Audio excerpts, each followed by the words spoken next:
Hello, and welcome to Talk the Thrones. My name is Chris Ryan. I am an editor at TheRinger.com, and joining me in the studio is Joanna Robinson, and her helmet is keeping it all together. Mallory Rubin. We are going to jump into the extraordinary 5th episode of A Night of the Seven Kingdoms right after this.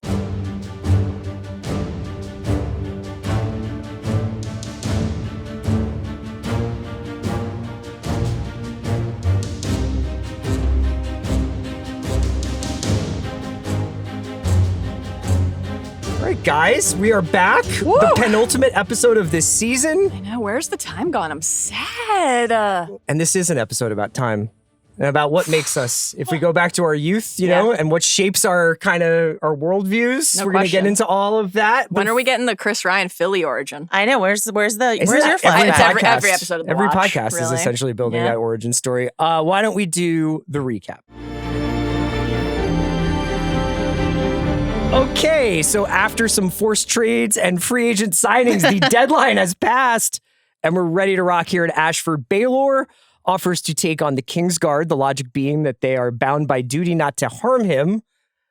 I love a strategist. I love a some tactic. tight observation about how unloved sons make good fighters, and Dunk and Egg share a laugh and a tear, and we are off to the trial. After the first quarter, it's not going very well for our band of brothers. Different dudes are wearing different armor, but safe to say Dunk catches a lance in the chestal, abdominal, front body section, and then Frost the Cupcake with a mace to the face. Oh my God, what will happen next? Too bad. Flashback time. Mallory already actually your weapon is a Morning not a Star. mace? It's a Morning Star. Morning Star. Makar's using a mace. Aerion a Morning Star. It's But the like Makar a later- bond they share. Makar but later a also slight uses difference. a Morning Is this Star. kind of like a tissue and a Kleenex thing where Couldn't like tell a ya. Morning Star is also a mace, but a mace is a mace? No, like mace square is, rhombus. I don't Morning know. Star is on the chain, Yeah, and then the swinging. mace is just like the stick with the ball at the end. Oh, Yeah. okay. My bad. No. Should I see myself out? No, please Good, continue. because Please I just continue. heard her mumble Morning Star under her breath, and We have I to wanted talk about the great crutch of prestige television. Yeah, we do. Flashback in the throes of the season's climactic battle. We are taken back to yesteryear outside of King's Landing, where a battle has taken place. I believe this is the Blackfire Rebellion. Red Grass you Field, two have been baby. mentioning so Field, much. yeah. And a knight is lying on death's door, and a young Dunk with his friend Rafer looking to make a little money. Yeah. You're never going to believe this, but the Flea Bottom neighborhood of King's Landing is a little bit of a dog-eat-dog vibe. Yep. And it's presided over by a City Watch asshole named Alistair, who likes to shake people down like Dunk and Rafe. So they've gone to this Chill dude. battlefield. Yeah. They got some leather, they got some horseshoes, whatever other coin they can Yeah. find. You ever taken the horseshoe off of a dead horse? We know how you feel about dead horses or injured horses. Or the copper from the tooth of a corpse? You ever raided a I battlefield? wouldn't put it past myself. Spoils of war? in a General dystopian, takes? post-apocalyptic You're ready. society. anything for a dart. You'll right? take a molar if there's gold around it. If somebody had like a half-smoked camel There you right, go. no reads. R&D, Rafe and Dunk, they try to pawn some of the horseshoes and the leather and sundry battlefield souvenirs, all to fund Rafe's Bruce Springsteen-esque dream of living this one-horse town where they probably also eat horses. Second, Bruce Springsteen Did I do mentioned that in the before? recap. I did. Are you prepared to sing some lyrics this time? I should. How about this? Give I us a little promise you impromptu. for the finale You're gonna episode, sing to us. I will write a Bruce Springsteen song about Dunk and Egg. We got to did it. remind him next week. Yeah, when I walk in, I'm like, I'm not prepared at all. Schedule Yes. a text for Thursday. On the precipice of this journey, they find out about a little something called dynamic pricing Very for tough. tickets. Very And before they tough. can throw a tantrum, Alistair shows up and takes their coins. Some grappling ensues. Yeah. Alistair cuts Rafe's throat. Dunk attacks Alistair, and who should come to his rescue but a younger version of the well-hung hedge knight, Sir Arlen. This starts their beautiful journey together of protege and apprentice, or apprentice and master, or whatever you want to call it. We see a bit of Dunk's hazing and apprenticeship under Arlen before we are shot back into the present moment. Shit's really going to shit here. And honestly, if you're watching on the first pass, I'm so glad to be talking about this with you, because even before we started this pod, I realized I was a bit confused about what was going on. Largely shot from Dunk's perspective. We have the battle to the death going on here. Yeah. I thought the trial by 7 was supposed to be a little bit more ceremonial than this, but Dunk's getting stabbed a lot. Yeah, To be completely honest, I lot. didn't really anticipate this. A lot. And they're leaving everything out on the field, including Arion's dick. because that gets sliced off or Well, at least I'd slashed say at. some high thigh, Yeah. groin. You're worried about some arterial bleed femoral for artery sure. What do you think situation. happens first? Jason Tatum back on the court or Aerion back in the bedroom? I knew you'd like that. Let's ask Bill. That's how we'll know if he's watching. If he knows This is who a Aerion classic is. heavyweight fight where Aerion thinks he's won right before he actually loses. He withdraws his accusation towards Dunk and the crowd goes wild. Yeah. But we haven't counted up the bodies yet. What are the casualties? Beesbury and Harding dead. Tough. But he R.I.P. got a line. He did get a line I'm and a so- name I'm drop. so happy for you. Thank you. Thank God the most beloved character on this show is still with us, still alive, and still Baelor still just kicking out like mad knowledge and beautiful. Incredible. Boiling wine, not boiling oil. Yeah. Really helpful. Don't kill him. And Baelor, right after saying something truly idealistic and tender, his brains fall out. Yep. Right onto the floor. Because tough. he has gotten beaten up, I guess, by his own brother. His brother by Makar. By Yeah. Makar. He dies. Brutal. He does. Game of Thrones. Game of fucking Thrones. Fuck! Unbelievable. It's interesting because we've been hearing from a lot of listeners that they had not watched other Game of Thrones shows because it was too brutal. But they were like, this one seems, but this one seems kind of nice. I've been worried about this. And we were like, ugh, someone's Yeah. brains are going to fall out. Also, Also, like Rafe. House of R listeners who were like, I like listening to you talk about X, Y, or Z, but Yeah. not Thrones. Yeah, but we haven't watched Thrones, but we're watching Night of the Seven Kingdoms because it seems a bit nicer. Mm. And I mean, in the grand scheme of things, it is nicer. But, Sure. but when we see Rafe like gurgling on her blood in this episode, a Tough. head like rolling around the pigs, and then Baelor's brain falls out, it's a lot. It's Game of Thrones. Baby. George is gonna George. You know. What's your favorite moment of this episode? I mean, it feels weird to say my favorite moment is seeing Baylor's back half of his head fall off. I'm curious for your take as a big hat enthusiast, on It's the keeping it structural in. integrity of the That's- skull. People think it's there. It's actually it's just keeping it all together. much more significant brain injury. I think that is certainly the most significant and one of the most monumental butterfly, dragonfly flaps its wings moment in the entire canon. I thought the entire battle was like revelatory, and I can't wait to talk about all of it. I would say I'm mixed, albeit mixed positive on the flashback stuff, which I'm excited to get into and was a big adaptive change. Overall, my heart was going to like explode out of my chest watching this. And I just thought that the energy and like the visceral nature of being in the mud was so gripping and mesmerizing and like tonally astonishing. Finn Bennett in the Hall of Fame for just the like most crestfallen and depleted anybody has ever looked in Westeros when he realized it was not over yet. It was over for him. So Mallory's favorite moment was the whole thing. Yes. It sounds It was like great. to me. Yeah. It was great. I mean, everything with Baelor is just an all-timer Yeah. to me. All-timer. My guy Beesbury did get a line, and he got name dropped by Prince Baelor before he died. That's so that right. was very important to me. There's a small moment in the melee as Mallory and I were like poring over the tape and rewinding and trying to follow people, where Arion's on top of our guy Dunk in the mud, and he's got a dagger, and who comes along but Raymun Fossoway Yeah, with a That was great. like a key hit to Aerion to like save the day. Yeah. So my guy Raymun Fossoway really showing up, I thought was my favorite moment. So first time through, Yeah.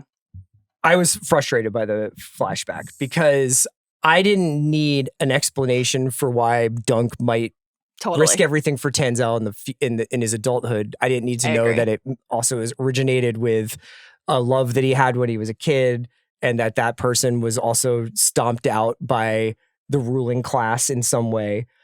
So I felt it unnecessary. But then rewatching the episode, I thought a sustained 30 minutes of that kind of fighting Yeah. would be almost too much. Unbearable. Now, Well, look, I'll fucking watch the first 30 minutes of Saving Private Ryan whenever Just you for want. fun. But Over your that morning is coffee. like they are so dedicated to keeping things in Baelor and Dunk's perspective. Yeah. that you really are having a hard time, or I had a hard time understanding who's getting hit. Yeah. Who's Which is in danger. intentional. Yeah. And so I think that having this weird 15, 20 minute break in between the opening 5 minutes and the last 10, 15 minutes was pretty cool. I liked it better on rewatch, and it was Same. less of the episode than I thought Yes. it was the first time I watched it through. I was Yeah, in like, my mind, I was like, it was the this is the whole whole flashback, episode. and Yeah. then we have like the Baelor goes out. But what you're saying is that it has to be either or. It has to be either the flashback or the entire thing is the melee, and it didn't have It to didn't be have that to way. be. But of course, how can you resist ending with Baelor Breakspear's brain falling out? You can't. So, they had a couple options on how to cut this season up. Like we could have done more time with my guy Beesbury at the beginning of this episode Sure. instead of a lengthy flashback. I don't know. Seems of equal Do you value. think that that's ultimately them adhering to we see Beesbury as much as Dunk does? Or do you But that think... was true of like Lionel and all of them, and they found room for those guys, but not my guy Beesbury. Anyway, I will let the Beesbury thing go probably. But there's certainly seems like you're letting it go. I feel really chill about it. But in like rereading this section, there's just like one line that jumped out to me as like maybe could be the reason for the flashback to be here, and it's when Dunk is wailing on Aerion with his shield, right? And he says. Inside Dunk's head, he's thinking he could vanquish Sir Duncan the Tall, but not Dunk of Flea Bottom. Like that he has to fight dirty street fight in order to win this fight. And that's why I feel like when they were reading through, they're like, this is our into a flashback. Okay, but is Alistair, Rafe, Flea Bottom, is it in the books? Rafe, Pudding, Ferret, these are mentions across the novellas later as like figures in Dunk's youth, but this Rafe in this form and this relationship is this formative love is all new. Okay. Yeah. We're at like 30 minutes left in the book, basically at the end of episode 4. So this is a real expansion to flesh out the fact that we have 2 episodes of the show, of the series remaining. That line stood out to me as well as like a good reason to show us what was going to rise inside of Dunk, just like when he goes to Tansel's defense, something just innate, right, intrinsic rises inside of him. I think that the other thing that makes it useful to I think the Arlen Dunk and Egg Dunk comps are my favorite part of it. The Rafe Tansel element that you guys are identifying, my least favorite part as well. I agree. I don't think we needed the fact that Dunk would help anybody is like the point to me. So I found that kind of puzzling. I also just like am never a fan of kill a girl to get a backstory. Sure, like, of course, just like very lazy. Great point. I think that just the aging up, like which is a very normal thing in the adaptations. More time in Dunk's life, it would be harder to explain us knowing basically nothing about those years and like fewer seminal things happening to him. So I think giving us some glimpse into that time broadly makes sense. But I think that the like Arlen, the name of the episode, In the Name of the Mother, Arlen coming out as Dunk's savior and shouting, in the name of the mother, leave that boy be. So what's the knighting vow? In the name of the mother, I charge you to defend the young and innocent. The fact that Arlen also was a knight like Dunk who remembered his vow is like such a cool and lovely parallel to show us between them as like across this season we've really, and Dunk had kind of reconciled all of the different unsavory and pure aspects of Arlen, many of which we see in this origin story. He's like very content while in his drunken grieving stupor to let Dunk get his latest bout of like dysentery from all, you can always count on it from Dunk, from the stream. But I just think that's a lovely comp. The fact that there's an innocent there who needs help. It's very Brienne coded for both of them. Nothing's more hateful than failing to protect the one you love. Arlen's grieving Roger, Dunk holding in front of that grave, holding that little helm. That's his prior squire, dead, killed at the Redgrass Field. The way that Dunk slides in there for Roger and Arlen's life, and then Egg slides into Dunk's life, the way that Dunk slid into Arlen's, Egg following Dunk. We see Dunk following Arlen. Those parallels, like I thought were just really lovely to better understand. So that part of it I really liked. I thought they were lovely. Some occasionally a little too cute, like a little too cute with the parallels, but very good. I like connecting it to the Battle of the Redgrass Field. This that moment that Arlen, the reason that Arlen is in such a drunken terror is because his nephew just died, who was his squire, Roger. Well, so I want to ask a little bit about that battlefield, but I'll just to put a cap on the flashback and should they, shouldn't they? Yeah. I can make the argument that, so not if you had, he's going to compare something to Andor at home, you can check that off the bingo card. Never a bad time. Andor uses flashbacks to Cassian's youth to set up the Fiona Shaw character and explain the significance not only of her, but also why he is ultimately going to arrive at this anti-imperial like rebellion in the first place. Outside of like this sort of not declared internal monologue about like, I am doing this for Dunk of Flea Bottom. Yeah. It's just kind of like, did he really think of this entire story in the 5 seconds that between he got knocked off his horse and got back up? Like, it's a little bit of a break from the temporal reality of the show itself. That's definitely true. And I also think from like a TV watching point of view, the fact that all three of us bumped a little harder in the flashback the first time and then not the second is that it's like one of those, the reason we don't like a entire flashback episode as a penultimate of a season is usually it halts the action. Right. And you're like, I was watching that and now I have the to episode before the penultimate episode ends on some sort of cliffhanger. Right. So and then we have to I somehow have to wait 2 weeks to get to this. And that's not quite what happens Yeah. here. And then also like, because we had already seen to the end of this episode to then go back and watch, like we didn't feel like it was disrupting something because we knew we would come back to the melee and get all of that. You're so confident you're heading into this like astonishing final 10, Yes. 12, 13, whatever it was minutes. That like Dickensian quality of their youths, the crawl space that they tuck down into. I did like seeing that as well. I mean, like you said, King's Landing, okay, it's always fun to see the Red keeping the distance. Flea Bottom, always fucked up in some capacity, no matter where we are in time. When Dunk in the novella, he's taking the initial blows, the lance, the blow to the head. And one of the things he thinks is Dunk the Lunk thought he could be a knight, which like always gives me a chill. It's such a sad moment. He's worried about he's like, I'm going to die out here. Yeah, well, no, just like the shame of it. Like, why did I think I could do this? Why did I think this could be my life? And then the fact that he emerges at the end, that he wins, but what is the cost? And like the internal monologue of the shame he's feeling, not only about himself, but like what might happen, the worry for other people around him. That's the one thing of just like, I think the idea of he had Rafe, then he had Arlen, then he had Egg, this one person who means so much to him. And like to your Raymun point, coming in to help or seeing Lionel in the background, like fleshing out the characters in Dunk's world who he would be devastated to in some way be culpable or feel culpable to carry that guilt of something happening to them. I like that was nice. I like that you say Dickensian because I think this is a bit in the weeds, but I think another thing that the flashback really gives us is if you think back to the beginning of the season, we've got the innkeeper character who's like, what does attorney have to do with the price of eggs, right? Yeah, and the king right now, Daeron II, is a good king. And he's supposed to have, according to the lore, completely revamped the City Watch in a year. Right. But it's been several years since, and the City Watch is still out the corruption of it? Yeah, he's supposed to have like cleaned up the streets of King's Landing. He's the good king. He's fixed everything. When you get into the reality of it, absolutely not. It's still as corrupt as ever. So I love that. We run into this a lot with House of the Dragon, but that contrast between what the history books have told us this king did, he fixed everything in the streets of King's Landing, and the reality of what the fuck Alistair is doing to these kids in the street. You know? I mean, it's also just a great testament to the economy of this show, which we've heralded for like making the exact right choice and not wasting money and time doing other things.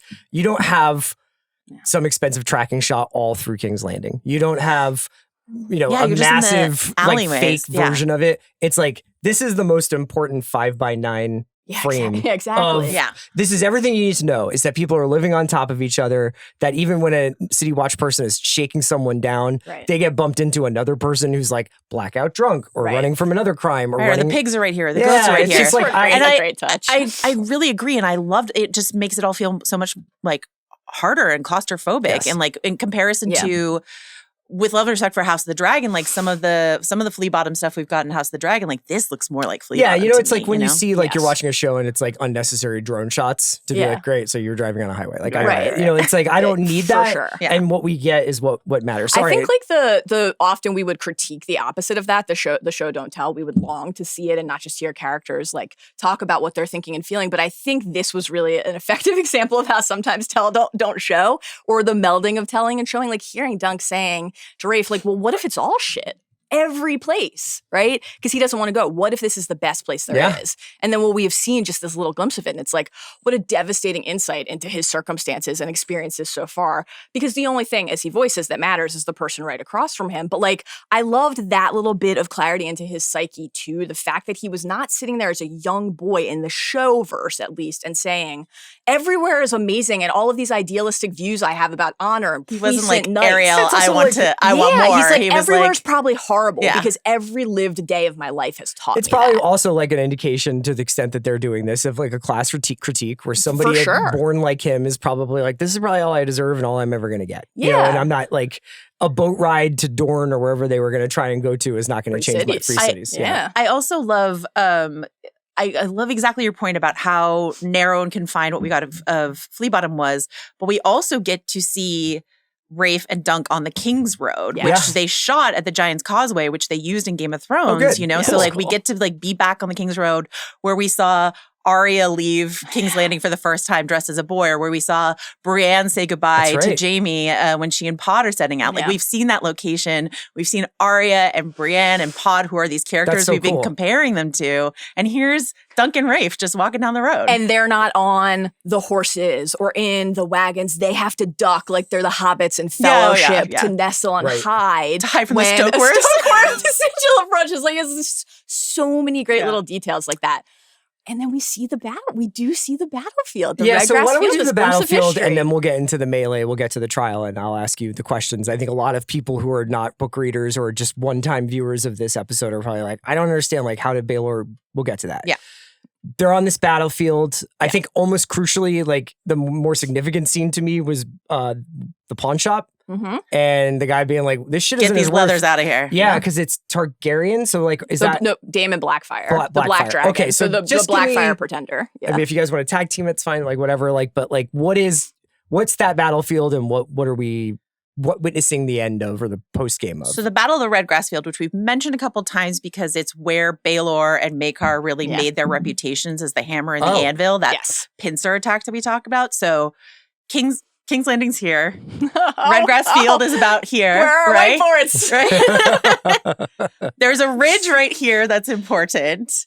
And Maekar is coming down this way. Baelor comes up this way. And the forces get trapped in the middle. Aren't you on Ken Burns' American Revolution? I could agree. More crucially, up on the ridge here is a character called Brendan Rivers, Blood Raven, one of the sickest names. Yes. With his archers who are called the Raven's Teeth, also extremely sick. So when we see the field just littered with all these arrows, it's because of this crucial moment in the battle where he got the high ground and just rained arrows and killed Daemon Blackfire and killed his sons. Twins. And so Aegon and Aemon, shout out if you've heard those names before for any other Targaryens. The Brendan Rivers thing is he's not... Stay tuned. He'll be a character, but like... You glimpsed him in a hallucinatory vision in Hot D. But seeing the tattered Blackfire banners, seeing the arrows everywhere, that is telling us this is the Battle of Red Grass Field. The Targaryens have suppressed it. Well, it is a civil war. So Daemon Blackfire is one of the great bastards of the prior king, Aegon IV. So he is challenging his brother, Daeron the Good, and the whole kingdom gets divided, and the various houses. I was really surprised to see the phrase there, though. I was slacking with Riley about that. Weird That's choice. Interesting, of all the sigils you could have put on that guy. Exactly. That was an interesting one. Very odd. So another civil war, like we've been talking about. I think another thing that's just worth noting, like not only was this the decisive final battle because of the deaths Joe mentioned, 10,000 people died here. So this is like one of the most fabled battles in Westerosi history, not only because you have like songs that come out of it, like the Hammer and the Anvil or the story of the Raven's Teeth or Alice with Three Fingers. She was there. That's where she lost her other two fingers. Yeah. But not fighting. It actually doing some other stuff. Yeah. Born bereft of thumb, but what happened with the other one? Plowing equipment, sure. You have Daemon and Sir Gawain Corbray, so you have two Valyrian steel swords, Lady Forlorn and Blackfire. It's like fabled for all these reasons, but it's also fabled infamous because so many people died. Right. So the fact that it's the decisive battle, a thing has ended, our characters, Dunk, Rafe, they are proximate to this carnage and historical moment. Yes. And like when the fact that they're picking copper and horseshoes off the dead, it's like, think about what it would be like for people that young for that to be the thing they had to do to try to get silver stags to leave town. What's really fun about the tourney at Ashford Meadow and all of the sort of stories that we will get going on with Dunk and Egg is that you will have houses here who are on the wrong side of this battle who just have to be like, hello, we're here. Right. Forget that we supported the Blackfires. Right. It's fine. Everything's fine. The flipping of the sigil, so like the normal Targaryen sigil, the black field, the red dragon. So what Daemon Blackfire did was just reverse the arms. There are all these like fun little details. I assume at some point we'll get the entire first Blackfire rebellion as a show or a movie. One of the key parts about this was just the conversation that Rafe and Dunk have after when he's like, the war's over. The war's over. And she says, like, no one forgets shit. You hurt someone, they hurt you back. We could name a million Game of Thrones characters that made us think of. It's very Littlefinger and then eventually Sansa, of course, in a great fabled moment. There's no justice in the world, not unless we make it. But the thing it made me think of most was Yoren. Willem, and then birthing Arya's list. Like the way that you carry that need for vengeance inside of you and where it leads you. And sometimes characters do things for pure reasons and sometimes they don't. And this idea of the ripples being present there and of course then present in the current storyline, the contemporary Trial of Seven, it's just like I think a smart way to remind us that no matter where you are in time, people are doing things that we will feel the effects of later. Yeah, it's really cool. And I think the Blackfire Rebellion is one of those stories that it's cropped up in the footnotes of things, it's cropped up in World of Ice and Fire, but it hasn't been fully written by George. So to see the battle, I know. Great point. But to see the Battle of the Red Grass, even the aftermath of Battle of the Red Grass Field, where we didn't even know exactly where the Red Grass Field was, and now we can slightly plot it from King's Landing, right? I can say, it was amazing. So that's there's like the Leo pointy meme. I can barely do that with like Philadelphia, New Jersey. So I'm really impressed that you were able to do that. I just thought that moment in the pawn shop where he was like, "This isn't worth anything. Get this shit out of here." Really, an interesting commentary on the relationship between. Life goes on, and like there are markets, and but also, my guy, you can sand the sigil off that leather. I feel like this isn't worth anything, and more like it's a risk for me to have this. Yeah. This is from the Pretender. So then you think about what does it mean this that everybody everybody like wearing an A's hat when you're a Phillies fan. Exactly, it's exactly the same as that. But like people they declared an allegiance in Ashford, right? So again, it's a little bit of a parallel and a comp there. What does it mean to say I am on this side? Especially if the person on the other side of you is like your brother or your cousin. Those things have real ramifications. Which we're about to talk about, brother versus brother. Let's go to Ashford. This battle was sick, man. You obviously both knew that this was coming. I think for some reason, when I was watching this obviously this is something that, he's hiding behind thousands of years of Andal's bullshit. Like Aerion pulls out of somewhere and is like, we're going to do trial by 7. Yeah. It seems kind of ceremonial. It's really about 2 guys, but we're going to have 14. You thought it was going to be a puppet show. I didn't think it was going to be a puppet show, but I thought, especially look at Baelor and him being just like, they're not going to touch me. Like, they can't touch me because of their duty to me supersedes this Prince stuff. of the Blood, yeah. And then when you get out there and people start swinging things around, stuff just goes bad. Well, the Kingsguard didn't touch him, but the only person who would really be brave enough to swing on Baelor is Maekar. And the only reason he swung on his brother is because Aerion was under attack. And that's why we get the line of my boy Aerion to give Maekar justification for the sort of berserker flailing that he's doing. Right. In terms of tracking who is where, you've got your 3 white enamel Kingsguard just sort of riding back and forth with like a lot of shots. Yeah, so I see them. You've got the bright rose gold of Stefan Fossoway you see a couple times. Lionel's antlers. Easiest to spot by far. His horse gets stabbed and he falls off, right? He falls off and his antlers break off. And so it's just like one sad little antler when he's holding Maekar back. Raymun comes through. You can see the red of his sort of like jerkin or whatever that is as he comes through. But Harding and Beesbury are out right away. So you don't have to worry about tracking them at all. They're dead.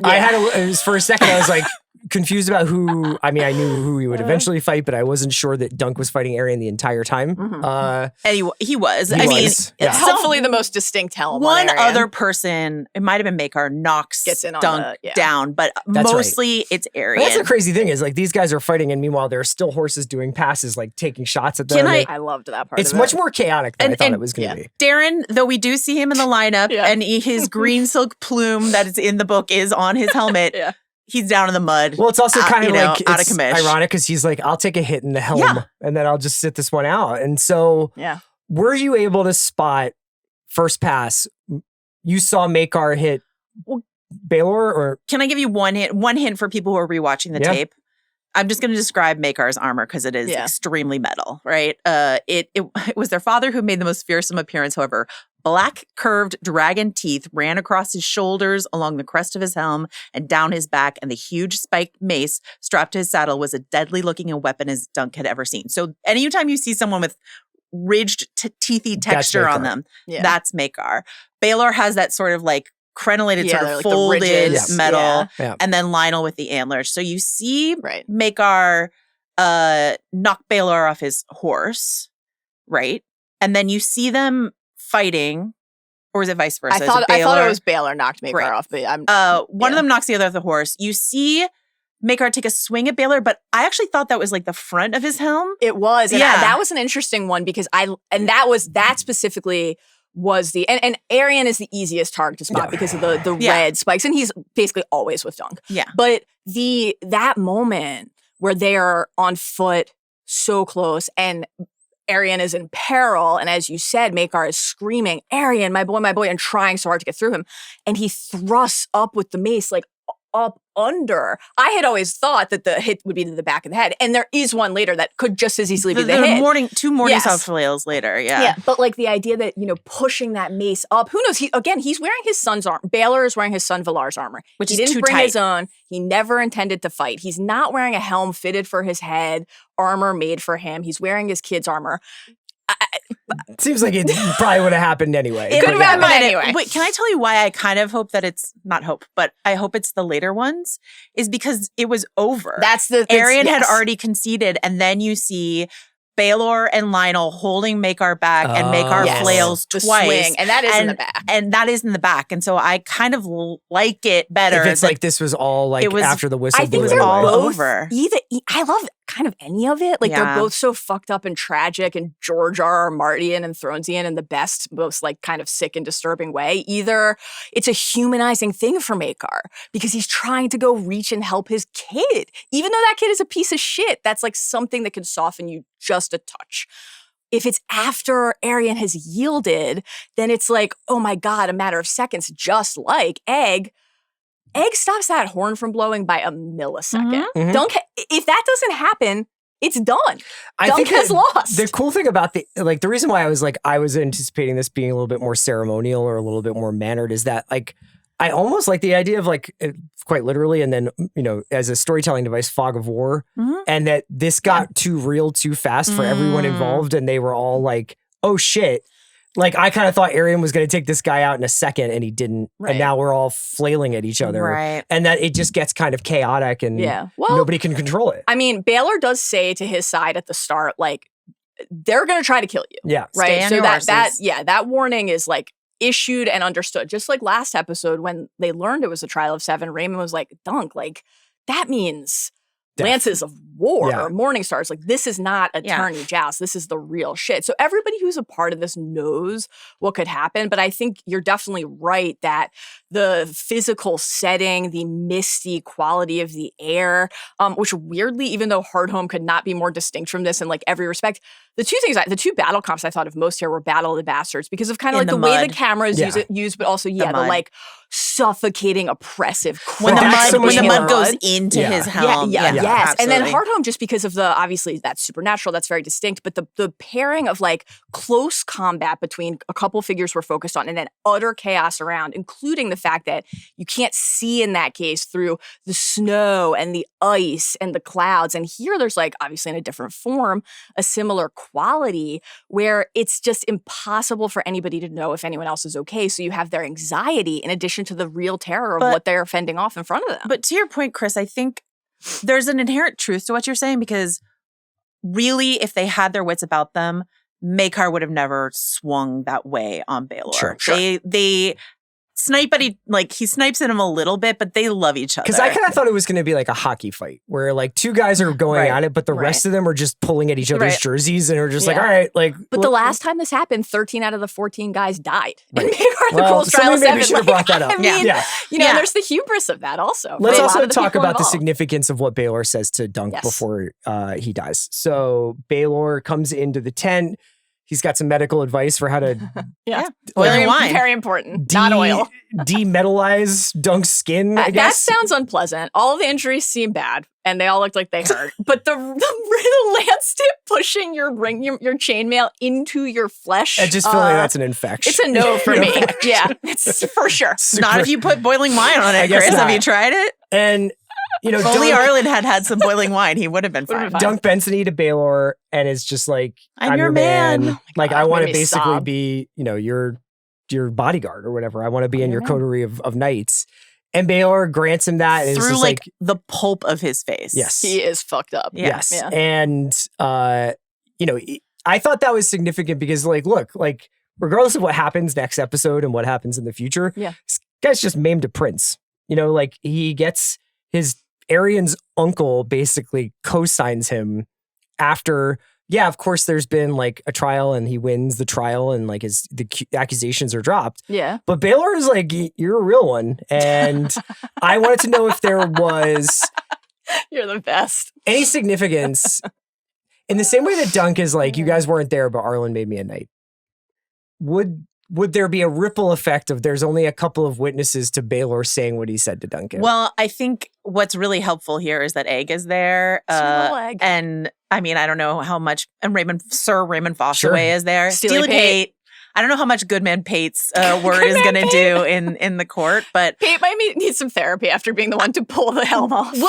we will see what the fallout is. So it's so for gross sure. when it's like Fossoway's looking like this and then the camera comes around. And You guys have had a lot of squelching in your lives because you're covering industry, but you got some squelching You here. love to work industry into. I'm just having a great time with this season. Can I actually think they were quite restrained. Can I read this passage Please. Sure. from the book to you? Okay. Dunk saw something red and wet fall out of the helm. Someone was screaming high and terrible. Against the bleak gray sky swayed a tall, tall prince in black armor with only half a skull. Okay, that all sounds right. He could see blood and pale bone beneath and something else, something blue-gray and pulpy. Not ideal. A queer, troubled look passed across Baelor Breakspear's face like a cloud passing before a sun. Somebody called Dr. Garcia. Get her down here. We need an adult in the room. He raised his hand, touched the back of his head with two fingers, oh so lightly, and then he fell. Horrible. Gray and pulpy. How many gross. innings could Baelor have gone if they had kept the helmet on? I mean, I don't know how brains work because I'm not a doctor or a scientist, but like, could he have gone forever if But they you know, never it's like- Steely Pate also not a doctor. I don't know. Where they're like, you can't injure your hamstring anymore, so you can keep playing. You know what I mean? I Like- suspect that's not how like synapses and neurons firing the brain actually work. But again, I don't know. He it's was already possible. slurring. His Hit me fingers with the already. My fingers feel like wood. It's Like not I don't great. think that helmet was going to You help should him. hit me with a Morningstar and see how many pods I can do. Okay, Before like, I take do my you want to do hat it The in limit the does A's not hat, or do exist. you want to die in a Phillies hat? We know. I think the answer. You can swap lids between takes here. I think, Chris, to go back to what you were saying about the knighting thing a second ago, it reminds me of like Joe on what episode is this? 5. So on the episode 4 deep dive, did this really lovely job sketching out and talking about these mini knightings along the way, right? Because we've been talking about, was Dunk really knighted by Sir Arlen? Does it matter, Yeah. et cetera? And these moments where things happen that, even though thematically part of the point is the knighting that really matters is the choice that Dunk makes to do the right thing, right? To behave with honor. But not the way this was framed inside of this show, directed and Kneeling. staged, was so Yeah. not the kneeling, but also Baelor, and this is not how it's described in the novella, puts his hand right where a sword would be on Dunk's shoulder. So it just felt like a visual rendering of Baelor, to your point, saying, and like the fact that there's basically this kinship of honor between them, that they're both making that pledge to each other. It is so lovely and beautiful, and obviously heightens the tragedy of this already very classic subversive death and difficult thing in a Thrones story. This is just an all-timer. There's a line when Dunk is with ring mail embedded in his flesh, is unsure if anyone helped him off the field or if he rolled himself off the field or whatever, says in his own head, I am a knight now in truth. Right. He remembered wondering, am I a champion? Like, did this process make me a knight, even if Sir Arlen didn't literally knight me?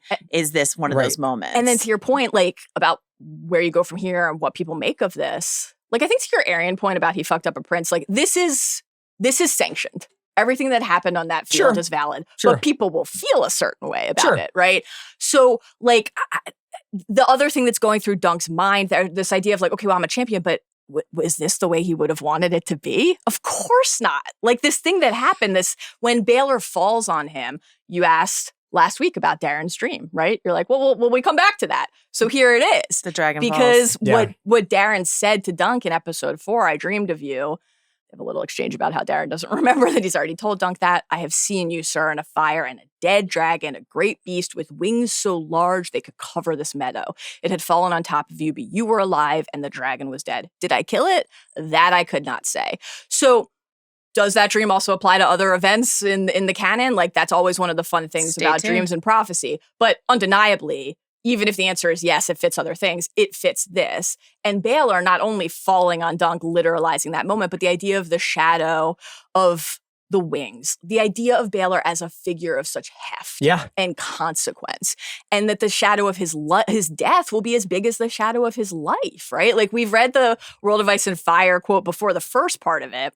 Few could doubt that Baelor Breakspear would be a great king, for he was the heart of chivalry and the soul of wisdom, and came to serve his father most ably as hand. Part we hadn't read yet was, but no man can know the will of the gods. Baelor Breakspear was cut down in his prime by his own brother. So this is the best thing about an author I have not read a word of, George R. R. Martin. So well, you've been in the wikis, man. You know. I know. I get it. I get he it. Loves a wiki. Game of Thrones is both a myth and then also a story of like happenstance and luck and people accidentally walking in on a brother and sister humping. You know. That's how happens to the best of us, Chris. That's how fucking Bran gets his third eye, man. You said that with real longing in your voice. No, I'm just saying that, like, you love those too. Think about all the little things that happen to get Dunk, who was a squire for a hedge knight, to be the best friend of a prince and to be a knight fighting against Aerion in a tournament with Baelor on his team. Yep. Think about all the little things that had to happen for that to happen, but it was always going to happen. And it had to happen, because he was this is the one true knight. I love that. I also am so, like, as we talk about the way in which the story was rolled out, which is a question you asked at the end of episode 3, like the Aegon reveal. We were talking about how you could sit down and read this novella in one sitting if you wanted to, or when all of these episodes are available, someone can just binge it. Yeah. But what's true for the people who are coming to the story for the first time, watching it week for week, this is why I will always advocate for week to week, is there's the ecstatic high that so many people felt at the end of last week's episode of like, here comes motherfucking Baelor Breakspear. This guy, I love this guy. He's my new favorite. I love him so much. There's no way the hand of the king can get killed. And he's going to be fine. And then 1 week later, but they had a whole week of that. And then 1 week later, his brain falls out, But that's just right onto the floor. It's like a cantaloupe, and it looks ripe and wonderful from the top. And then you pick it up, and you're like, rotten. Oh no. Where do you go for cantaloupes? I need some tips, I think, on selecting fresh fruit from both of you, two people who spend more time out in the world. I think that the ability that George R. R. Martin has and the Thrones adaptations have to continue to give us this feeling, even though we have now seen this type of thing a number of times. The old Oprah and Martell. Is like just one of the master strokes in the history of story and television. This novella, as we've mentioned a couple times, was written in 98, so it came between the first A Song of Ice and Fire novel, A Game of Thrones, and the second, A Clash of Kings, which means that for George and just the great tapestry of his tale telling, Baelor is just after Ned in terms of the shock deaths, like Robb and Cad and Oberyn and Jon. Spoilers, they're all later in terms of things that George will come up with. Baelor's death is like an OG, just as his declaration last week was like an OG kind of coaching tree moment for George that influences a lot of what is to come. For the people receiving it at home now, you could be like immune to this having the kind of effect on you that it does, I think that's why not. the show is good, is because they played the orchestra right. And he was, for his limited amount of time on screen, you were just like, this is the guy. This is the guy. This is the one good guy. Yeah, and now he's dead. When we're in these meetings and Maekar is like, what the fuck are we talking about? And like everybody else is being sort of rude, he's nice. And when this guy is going to lose on a technicality, he puts on his kid's armor to step in and do something about it. And that kind of selflessness gets punished for the most part. And that's another thing George does. George's universe. What did you guys think to that point? Because we got a couple very deliberate and interesting lines from people on Baelor and Dunk's side, kind of putting a little bit of a little bead of like a question out in the ether, right? The Kingsguard Gambit. Now we love Is that chivalrous? We love a GM, we love a coach, we love a player coach, we love a 5-star recruit who inks up on signing day. But that question, like, is it honorable? And then everything Lionel from the Mad Knight, everything Lionel says of like, mother loved you best, huh? Mother loved you best, huh? Well, like this the is little also notes this goes to the larger, like the Targaryens. People feel like they can talk shit. People feel like they can say something a little bit out of pocket about the Targaryens at this point. No dragons. Be vigilant. Don't die. That's what he said. Should have said it to himself in the mirror. Can I call out one thing? We've been noting, like, as we consider this show in the sort of Game of Thrones Hall of Fame, and we've talked about how this is like a smaller show and a smaller budget. I want to shout out in this episode the clarity of the act. Like, despite, us having to rewind the tape a few times, like, what's happening with like Aerion and Duncan. You can see what's happening. So like, I didn't have a doubt about like the main story of what's happening on the melee in the field as I was watching it. That's important. Game of Thrones hasn't always gotten that right. Correct. And then also I want to shout out the sound design in this episode because there's this line in this section where Dunk says, because we're only in Dunk's point of view, and it's like he's got his helm on, there's mud in it, whatever. And it says the noise of the crowd was no more than the crash of distant waves. And there's just these moments when, Dunk has had his bell rung so many times, and then Arion's talking. It almost sounds like a monster is talking. His voice is all distorted. When the sound of the crowd comes in, when the whole crowd is shouting up, Rudy. Like it's just it's great sound design stuff in this episode. Man, excellent episode. I'm very interested to see the aftermath of it because obviously we have a full episode of okay, so that happened. And also obviously like this episode sidelines Dunk and Egg's relationship, and to some extent it's been sidelined for 2 episodes ever since the big reveal because Egg is now a child again in the sort of royal traveling party. That shot because everybody is like preparing for the trial and Egg is standing there because he is his Dunk squire and he's holding the lance and he could not possibly look smaller than he looks. But then he does a rapid quick change into the velvets and he's in the stand. I know, he put that cloak on to really go fast. That was great. I want to say he does the LeBron like yeah, exactly. And then he runs back. But Dexter Soul Ansel, like who's like and Red, who are like the only people in the. Did you just spoil something about a book that hasn't even been and written? we will talk about that in the spoiler section of our podcast, I promise you. But it was a big deal. We will talk about that. But he did like That's so dope. I know. I mean, it happens. Did you see read your books, bro? Did you see the video of it? I didn't see the video, but I heard that Peter Claflin was like trying to jump on a grenade. I will just say that they were on a talk show, and whatever they were doing on the talk show, they were making puppets. So they're sitting there making puppets. Yeah. Peter has like a puppet on his hand as he's going like this. It's like one of the best. It's got a big spoiler in it, but it's one of the best videos I've ever seen. If you don't mind, something that hasn't even been like written yet, right? Right, but it's the future of these characters. Okay. So if you don't want to know what happens to these characters, don't watch. Maybe watch it with the sound off. Yeah, just and to you see can the just see Peter do this with a hand puppet. It's great. Oh man, on they were kind of separated. They are, yes, but I like that we still got little moments like the exchange about if you try to rob me and like I'll hunt you down with dogs. Like they have inside jokes now. Great chemistry. It's the shared language of a relationship formed. In terms of relationships formed to another, it's literally a sentence, but Baelor saying about his, like, my brother's mace most like, and smiling at everybody right before he's about to drop dead with his brain sloshing to the floor, saying of his brother, he's strong. Like, he's proud. There you go. I'm sure Maekar will be psyched about that. My dad complimenting me. So honestly, Maekar probably would be psyched about it. Very worth it. Okay, so next week, the finale. Same time, same place. I don't want it to end, though. Yeah, well, come back next year. All right, fine. Yeah, great. You solved it. That's how TV works. Now. Sometimes. Now. Thank you to Joanna. Thank you to Mallory. Please listen to House of R. They go much more in depth about the books. Please listen to The Watch. Listen to The Watch. Yeah, Check it out. We do our homework on that show right before the show starts. And we'll be back with you next week for the finale of season 1 of Night of Seven Kingdoms.